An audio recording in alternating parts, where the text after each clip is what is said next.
Hello दोस्तों, कैसे हो आप सब। उम्मीद है आप सभी बहुत अच्छे होंगे और आपकी तैयारी भी अच्छे से चल रही होगी। दोस्तों, ये हमारा रीजनिंग का प्रैक्टिस सेट है जो डेली शाम को 7 बजे होता है और इसमें हम रीजनिंग के बहुत ही इंपॉर्टेंट क्वेश्चन कवर करते हैं और उन क्वेश्चन को मैं इस तरह से कराता हूँ जिससे आपका टॉपिक भी क्लियर होता चले। सबसे पहला क्वेश्चन है हमारा दिशा और दूरी का। तो प्रैक्टिस सेट स्टार्ट करने से पहले सबसे इम्पोर्टेंट चीज़, अगर आपने हमारे चैनल को अभी तक सब्सक्राइब नहीं किया है तो चैनल को सब्सक्राइब कर लेना है और बेल आइकन को प्रेस कर लेना है। बेल आइकन को प्रेस कर लोगे तो हमारी वीडियोस के नोटिफिकेशन आपको टाइम टाइम मिलते रहेंगे।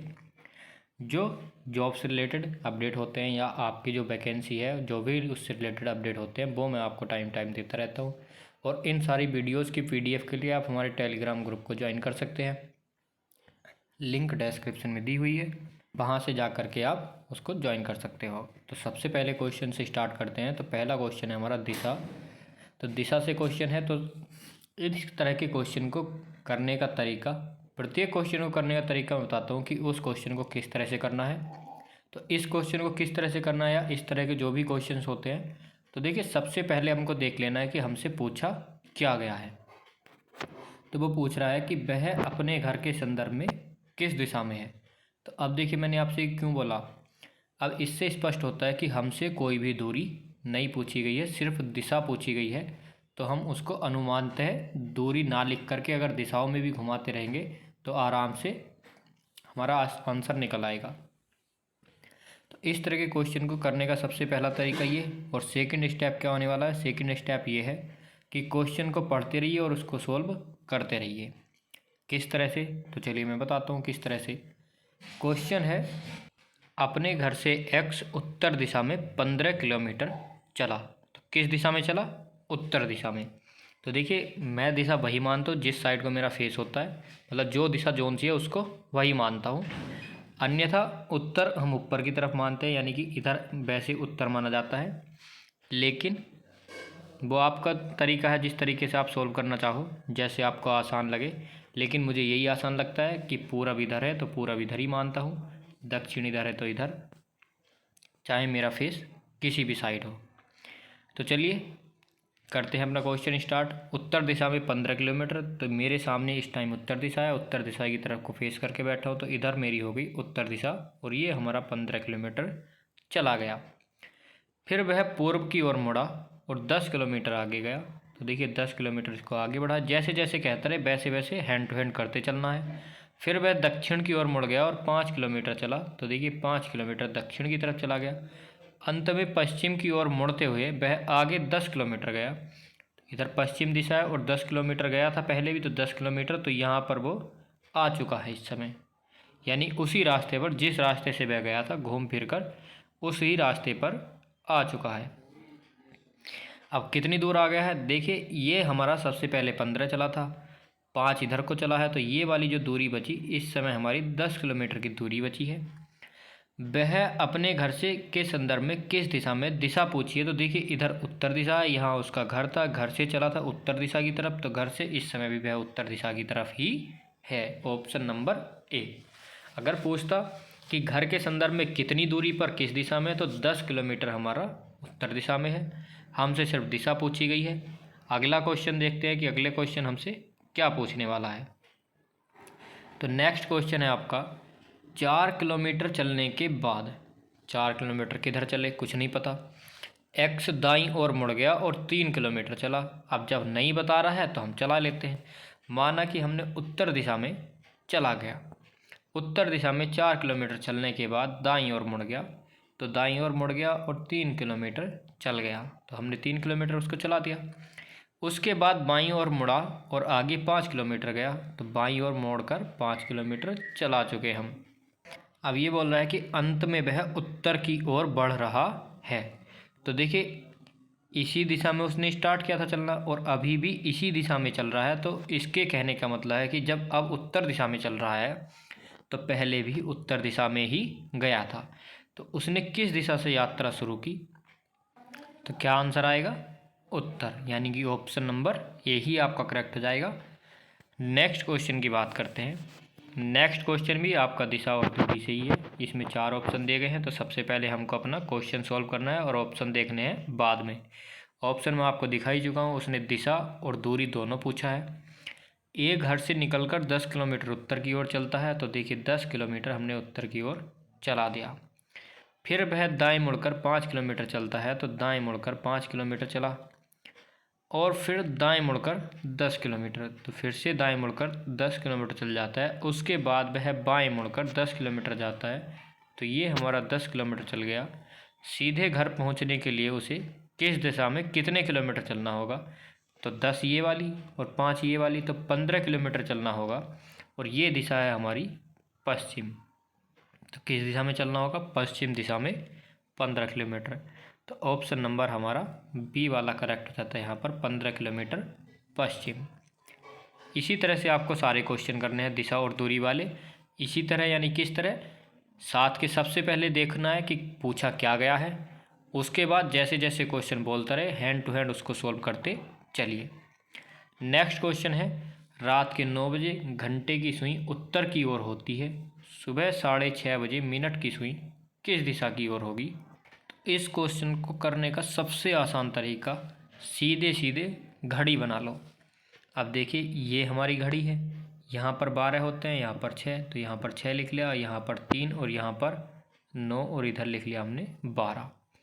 रात के 9 बजे घंटे की सुई उत्तर की ओर, यानी कि 9 यहाँ बजेंगे तो घंटे की सुई बिल्कुल इस सामने होगी, तो ये दिशा है हमारी उत्तर। अगर ये उत्तर है तो ये होगी हमारी दक्षिण, और ये दक्षिण है तो ये पूरब हो गई, और ये पश्चिम हो गई हमारी।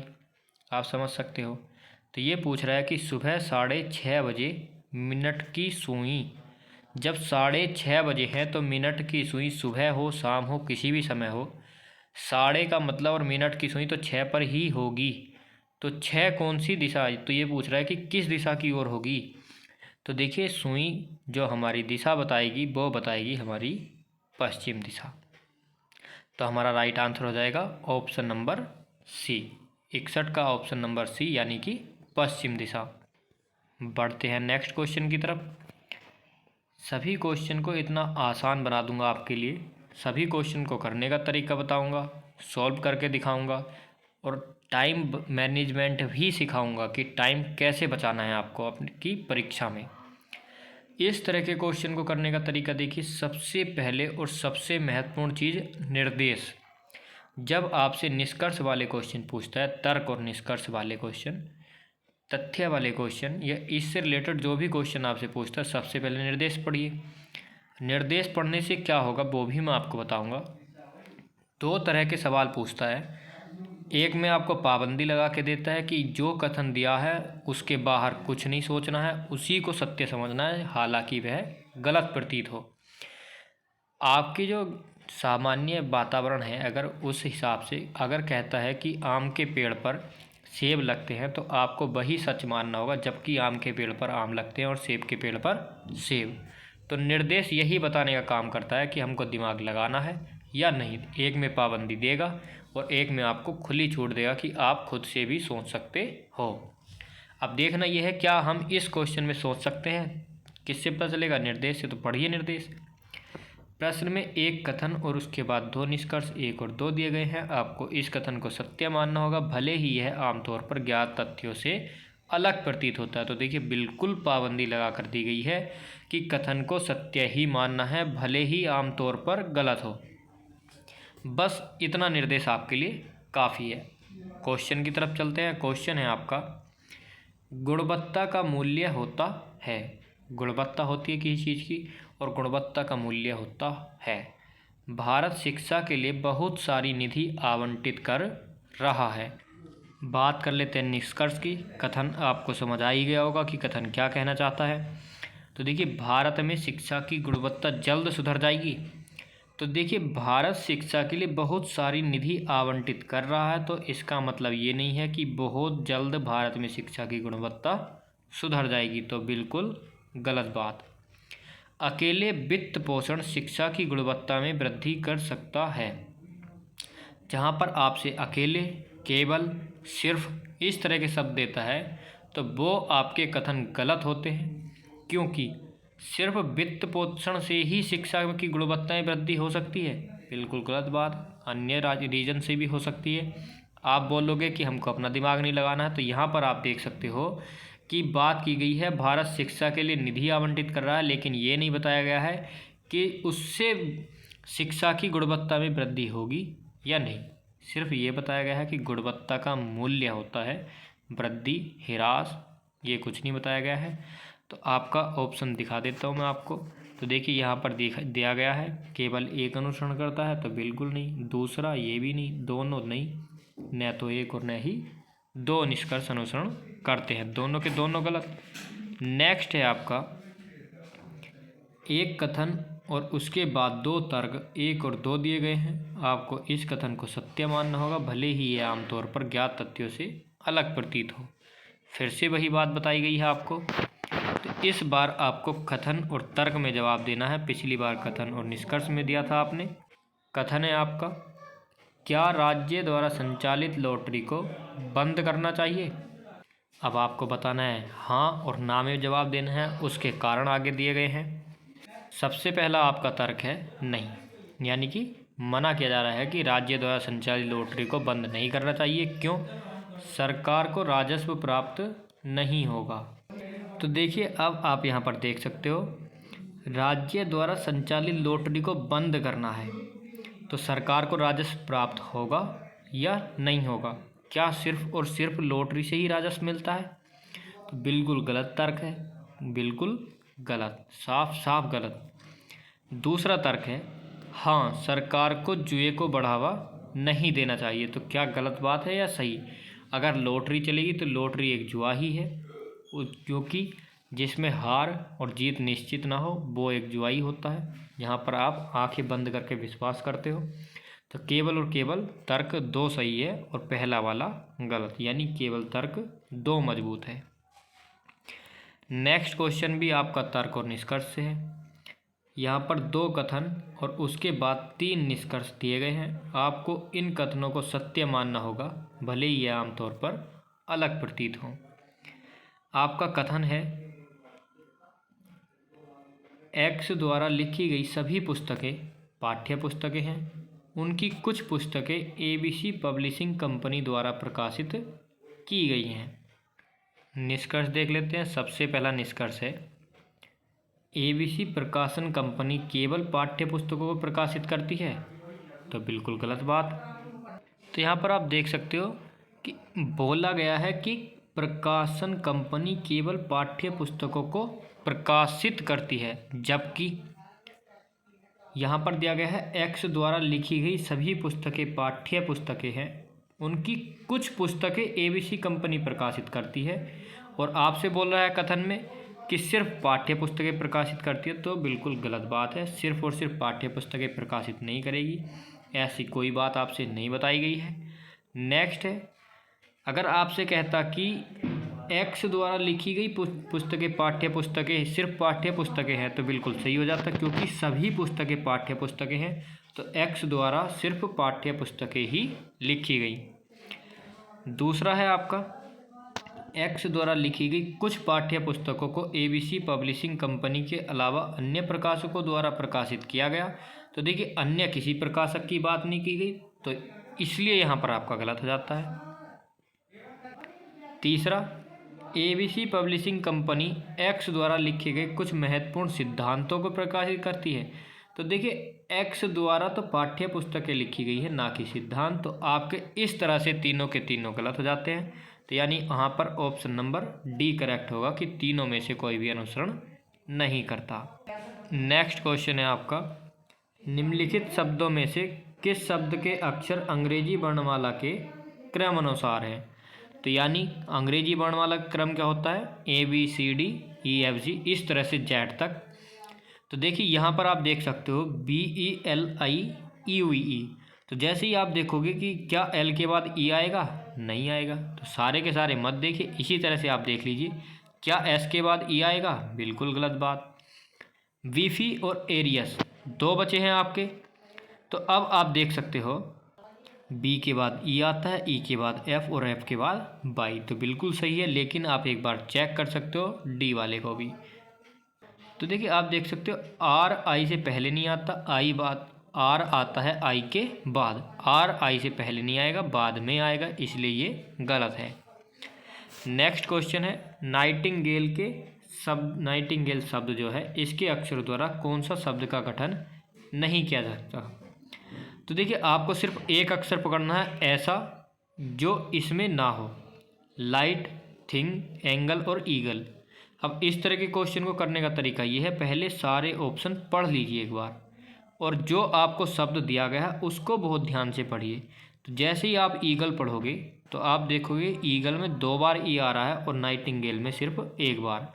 जब नाइटिंगेल में ही 1 बार ई है तो ईगल आप 2 ई वाला कैसे बना सकते हो। तो आपका ऑप्शन नंबर डी यहाँ पर करेक्ट हो जाएगा, ईगल। नेक्स्ट क्वेश्चन, उस विकल्प का चयन करें जो तीसरे शब्द से उसी प्रकार से संबंधित है जिस प्रकार दूसरा शब्द पहले वाले से। अब यहाँ पर दिया गया है 12, एक दर्जन में कितने होते हैं 12, तो एक स्कोर में कितने होते हैं। अब देखिए ये पुराने ज़माने की बात थी कि स्कोर कितना होता है या दर्जन तो आपको पता है, एक रिम आता था कि एक रिम में कितने होते हैं, तो ये सब चीज़ें आपको नहीं पता, तो चलिए मैं बता देता हूँ आपको। तो स्कोर बोलते हैं कोड़ी, कोड़ी, तो एक कोड़ी में कितने होते हैं 20। अब आप अपने जो दादा दादी हैं, जो बुज़ुर्ग हैं अगर आपके घर में, तो उनसे आप पूछ सकते हो कि एक कोड़ी में कितना होता है, तो वो आपको बता देंगे कि एक कोड़ी होता है 20 का। नेक्स्ट क्वेश्चन, निम्नलिखित विकल्पों में से प्रत्येक में शब्दों की जोड़ियाँ दी गई हैं, प्रश्न में दी गई जोड़ी के साथ मेल करने के लिए शब्द चुनें।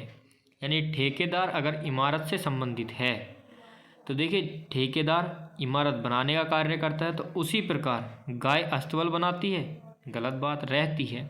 वकील किताबें बनाता है, कुम्हार रंग करता है या मोची जूते, तो देखिए मोची बनाता है जूते, कुम्हार रंग नहीं बनाता है। तो आपका ऑप्शन नंबर डी करेक्ट हो जाएगा। एक सेकंड रुकिए।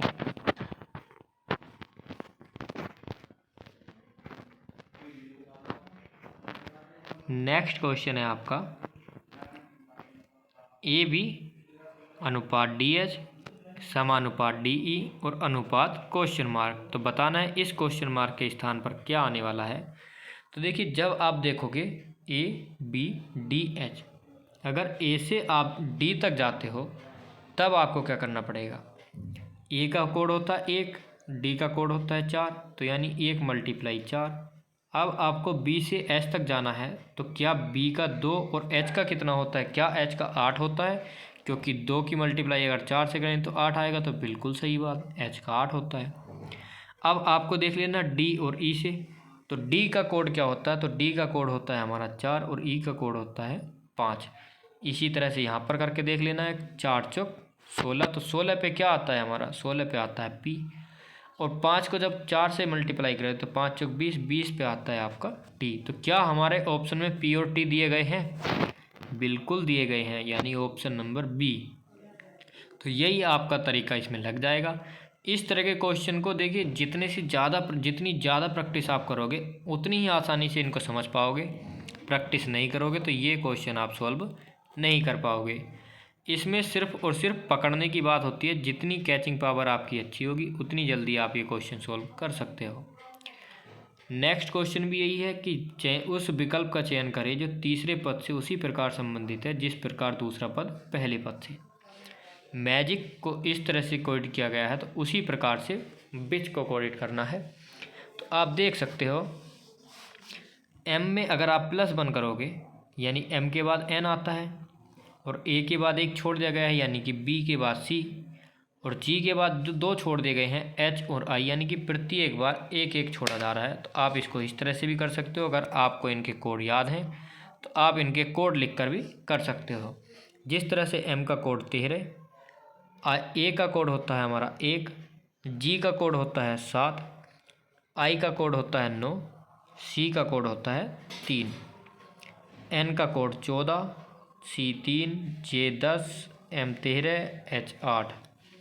अब 13 में 1 ऐड किया 14, 1 में 2 ऐड किया 3, 7 में 3, 9 में 4 और 3 में 5, यानी प्रत्येक बार आपका 1 बढ़ रहा है। तो आपको डब्लू में 1 ऐड करना है, तो क्या आएगा आपका, जब आप डब्ल्यू में एक ऐड करते हो तो आता है आपका एक्स। तो सी ऑप्शन और डी ऑप्शन आपके दौड़ से बाहर। लास्ट वाला देखना है, अगर आपको जल्दी करना है तो आपको लास्ट देखना है। यहाँ पर भी आपके 4 दिए गए हैं, सॉरी 5 सब दिए गए हैं, यहाँ भी 5। तो लास्ट वाले में आपको 5 जोड़ना है, तो आपका एच का होता है 8 और 8 5 13 और 13 पे आता है आपका एम, यानी कि ऑप्शन नंबर ए। सारे के आप सारे आपको देखने की कोई आवश्यकता नहीं, पहला देख लीजिए और लास्ट देख लीजिए, या आप इसको ऐसे देख सकते हो कि पहला वाले 2 ऑप्शन में दोनों में सेम है, तो इन दोनों ऑप्शन में कौन सा वर्ड डिफरेंट है उसी वर्ड को चेक कर लीजिए, बात खत्म। नेक्स्ट क्वेश्चन है, लुप्त संख्या बतानी है 11, 14, 19, 26, 35 की क्वेश्चन मार्क के स्थान पर क्या आएगा। अब फटाफट से अपना आंसर कर दीजिए। तो आपको देख सकते हो 11 3 14, तो यानी कि पहली बार में हमारा 3 जुड़ रहा है। 14 और 5 19, यानी 5। 19 7 26, तो 3 5 7, तो क्या इस बार 9 जुड़ रहा है, तो बिल्कुल सही बात। तो इस बार जुड़ेगा हमारा 11। 11 और 35 होते हैं आपके 46, तो यानी कि ऑप्शन नंबर बी आपका करेक्ट हो जाएगा 46। नेक्स्ट क्वेश्चन है आपका, श्रृंखला में लुप्त संख्या x और y ज्ञात की करें, y माइनस एक्स का मान क्या होगा। x की जगह पर क्या आएगा और y की जगह पर क्या आएगा, जो इस जगह पर आने वाला है उसमें से y माइनस एक्स करके आपके ऑप्शन दिए गए हैं। अब आप देख सकते हो कितने अच्छे लेवल का ये क्वेश्चन है। तो अब आपका लेवल थोड़ा बढ़ा दिया गया है, रीजनिंग का भी। कांस्टेबल, लेखपाल और आपके फॉरेस्ट गार्ड तीनों एग्जाम को टारगेट करते हुए ये रीजनिंग कराई जा रही है। हालांकि ये रीजनिंग सभी आपकी प्रतियोगी परीक्षाओं के लिए सफिशिएंट है, फिर भी जो हमारा टारगेट है वो मैं आपको बता रहा हूँ। अब आप इस तरह के क्वेश्चन को ऑप्शन से तो कर नहीं सकते, तो आपको सीरीज ही देखनी पड़ेगी कि क्या सीरीज चल रही है। तो आप देख सकते हो कि 10 से 20 जब जाओगे तो आपको मल्टीप्लाई 2, यानी 10 दूनी 20। अब 20 से 50 तक जाने पर कितनी की मल्टीप्लाई करें, तो ये होती है आपकी 2.5 की। तो क्वेश्चन कितना आपका अच्छे लेवल का क्वेश्चन है। उसी तरह से जब आप 30 में मल्टीप्लाई करोगे 2 की, तब आएगा आपका 60, तो x का मान हो गया 60। और उसी तरह से जब आप 50 में पहले 2 की मल्टीप्लाई फिर 2.5, तो इस बार 3 की होगी, तो 50 और 3 की मल्टीप्लाई होती है आपकी 150। 150 में जब 60 माइनस करोगे तो ये आएगा आपका 90। तो ऑप्शन नंबर सी यानी कि 90 आपका करेक्ट आंसर हो जाएगा। तो देखिए पॉइंटों वाली गुणा भी आजकल आपको देखने को मिल रही है आपके क्वेश्चंस में, सॉरी आपके एग्जाम्स में। तो इसीलिए मैंने आपके लिए पॉइंट्स वाली मल्टीप्लाई रखी थी, क्योंकि आप पॉइंट तक कभी भी नहीं पहुंच पाते हो। नेक्स्ट क्वेश्चन है आपका 15 28 17 25 19 22 21 19 क्वेश्चन मार्क। देखिए यहाँ पर कोई कोमा नहीं दिया गया है, यहाँ कभी आप सोचो कि कोमा छूट गया है तो ये क्वेश्चन इसी तरह से है। अब इस तरह के क्वेश्चन को कैसे करना है, तो देखिए जब आप 15 से 17 जाते हो तो यानी कि 2, यानी 15 और 2 17। 17 से 19 जाते हो तो +2, 19 से 21 जाते हो +2। तो इसी तरह से अब आप इधर से जाओगे तो 19 से 22 जाने पर 3, 22 से 25 जाने पर 3, 25 से 28 जाने पर 3। तो इस बार जब आप 2 बढ़ोगे तो 21 और 2 कितना आएगा आपका 23। और जब आप इधर से बढ़ोगे तो यहाँ पर आपको -3 करना पड़ेगा, तो यानी 16। तो 23 और 16 आपका ऑप्शन नंबर सी यहाँ पर करेक्ट हो जाएगा, 23 और 16। नेक्स्ट क्वेश्चन क्या कहता है आपका, नेक्स्ट क्वेश्चन है दिए गए विकल्पों में से कौन सी श्रृंखला का तर्क निम्न श्रृंखला के तर्क के समान है। जिस सीरीज में ये लगी हुई है उसी सीरीज में इन 4 में से कोई एक ऑप्शन है। अब आपको ये पकड़ना है कि इस तरह का कौन सा क्वेश्चन है, और ये सबसे पहले देखना है कि ये श्रृंखला किस तर्क में है। अब आपकी समझ में ये बिल्कुल नहीं आ रहा होगा कि इसमें क्या दिया गया है, तो आपको इसके सबसे पहले कोड लिख लेने हैं कि डी का 4, सी का 3, ए का 1 होता है। और जब आप एक्स देखते हो तो आपको ध्यान नहीं रहता कि एक्स का क्या है, तो आपको बी 22 याद रह जाएगा। तो उसी से आप देख सकते हो एक्स का 24। लास्ट में आता है हमारा टी, तो टी का होता है आपका टी 20। तो देखिए 4 में से आप -2 करोगे तो आपका 3 आएगा, सॉरी -1 करोगे तो आपका 3 आएगा। जब आप 3 में से -2 करोगे तब आपका 1 में से -3 करोगे, यानी कि ये आपको इस हिसाब से चलना है ABCD वाले। तो जब आप इसको 26 में से करोगे, 3 माइनस 26 में से नहीं होगा, ये A में से ही होगा। जब A में से -3 करोगे तो आप पहुंचोगे X पर, और जब X में से -3 करोगे यानी 24 में से -4 करोगे, पहले -1 फिर -2 फिर -3, तो इस बार -4 होगा, तब आएगा आपका 20 यानी कि T20। उसी हिसाब से आपको देखना है कि -1 -2 -3 और -4 में कौन सी सीरीज चल रही है आपकी। तो जैसे कि आप देख सकते हो ऑप्शन नंबर डी में, सबसे पहले ऑप्शन नंबर डी डायरेक्टली बता देता हूँ आपको। तो आप देख सकते हो कि एक्स का कोड होता है आपका 23, इसमें से जब आप -1 करोगे तो यानी कि आपका 22 आएगा, जब -2 करोगे तो 20 आएगा, तो यानी T20।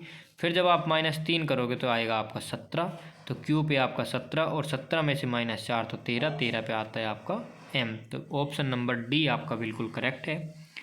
तो ये सिर्फ और सिर्फ आपकी प्रैक्टिस पर निर्भर करता है कि आप कितनी जल्दी उसको कैच कर सकते हो। नेक्स्ट क्वेश्चन है, नेक्स्ट क्वेश्चन में क्या दिया गया है आपको, 1VDF S3JL NP5R। तो आप देख सकते हो ये जो आपको एक संख्या दी गई है, प्रत्येक कदम पर आगे बढ़ती चली जा रही है, तो इस बार संख्या आनी है आपकी लास्ट में, जो आपकी सबसे लास्ट में दी गई है। 1 में +2 किया तो 3, 3 में +2 5, 5 में +2 किया तो 7। तो ऑप्शन नंबर बी और ऑप्शन नंबर डी आपके दौड़ से बाहर, 2 ऑप्शन बचे। अब आपको इसमें देखना है कि बी, एच और एन, ये मतलब जो आपकी ABCDs हैं, तो इनमें क्या आपकी चल रही है सीरीज। तो आप देख सकते हो कि +2 बी का 2 होता है, डी का 4 होता है, एफ का 6 होता है, एच का 8 होता है। तो इसी तरह से +2 करके चल रहा है। तो आप देख सकते हो कि जब आपका आर का कोड क्या होगा, तो आर का कोड होता है 18, तो 20 अगला आएगा 18 के बाद +2 20, और टी का होता है T20, यानी कि option number C. Next question है, दिया गया है कि कौन सा युग्म निम्नलिखित श्रृंखला को पूरा करेगा। STRU, STRU S19 T20, जब S का 19 है, T का 20 है, R का कोड है आपका 18, U का आपका कोड है 21। आप देख सकते हो कि 19 में से -1 18, 20 में से 20 में +1 21, तो 18 में आप जब इस बार फिर से -1 करोगे तो आएगा आपका 17, और 17 पर आपका दिया होता है Q। तो बस कुछ नहीं देखना, जब आपका Q मिल गया तो ऑप्शन नंबर डी में ही Q दिया गया है। अब आपको दूसरा देखने की कोई आवश्यकता नहीं, आप यहाँ से एक सीरीज पकड़ के भी जा सकते थे। नेक्स्ट क्वेश्चन है, किसी कूट भाषा में प्लस को 62 75, एटम को 48 13, तो पाम को क्या लिखा जाएगा। तो आप जब इन शब्दों को ध्यान से पढ़ते हो तो आप देख सकते हो कि PAL और M, यानी ये शब्द जब इन्हीं से बन रहा है तो इसमें आपको कोई कोड देखने की ज़रूरत नहीं है। सीधे सीधे P का 6 है, L का 2, U का 7 और S का 5। तो P का क्या है, P का 6 है, A का है 4, L का है 2 और M का है 3। क्या हमारा 64 23 कहीं पर नज़र आ रहा है। तो पहला ही ऑप्शन आपको ऑप्शन नंबर ए देखने को मिल जाएगा, 64 23, तो बिल्कुल करेक्ट आंसर। नेक्स्ट क्वेश्चन है, इस क्वेश्चन को करने का तरीका मैं आपको काफ़ी बार बता चुका हूँ। तो इस क्वेश्चन का आंसर आप लोग कमेंट में देते, लेकिन ये हमारी UP कांस्टेबल वाले बच्चों के लिए पहली क्लास है, तो इसमें मैं आपको करके बता देता हूँ कि इस क्वेश्चन को करने का सही तरीका क्या है। तो विशेष कूट भाषा में प्लस को गुणा दिया गया है, तो यहाँ पर ही जो आपका यहाँ जो सीरीज दी गई है जिसको सॉल्व करना है, आपको ये निशान वहीं पर लगा लेने हैं, इनको अलग लिखने की कोई आवश्यकता नहीं है। माइनस को प्लस बताया गया है, गुणा को भाग बताया गया है, और भाग को बताया गया है माइनस। सबसे पहले डिवाइड करनी होती है बोर्ड मास के नियम से, BODMAS। सबसे पहले ब्रैकेट, फिर उसके बाद का divide multiply add subtract, divide भाग मल्टीप्लाई गुणा ऐड प्लस यानी जोड़ना और सब्सट्रैक्ट घटाना। सबसे पहले डिवाइड करेंगे तो 3 3 9 यानी कि 3 आ गया, वो भी प्लस का, यहाँ पर प्लस है माइनस लास्ट में, तो यानी कि -6। उसके बाद मल्टीप्लाई यानी 4 दूनी 8, 8 और 3 कितने होते हैं 11, 11 में से जब आप 6 घटाओगे तो बचेगा आपका 5। तो 78 का राइट आंसर हो जाएगा ऑप्शन नंबर ए यानी कि 5। तो देखिए ये थे आपके आज के कुछ रीजनिंग के क्वेश्चन। तो दोस्तों अगर वीडियो अच्छी लगी हो तो लाइक करना, दोस्तों के साथ शेयर करना, और सबसे महत्वपूर्ण बात, अगर आपने हमारे चैनल को सब्सक्राइब नहीं किया है तो चैनल को सब्सक्राइब कर लेना है और बेल आइकन को प्रेस कर लेना है। पीडीएफ के लिए आप टेलीग्राम ग्रुप को ज्वाइन कर सकते हो, लिंक डिस्क्रिप्शन में दी हुई है। तो चलिए आज की वीडियो यहीं तक। जय हिंद, जय भारत।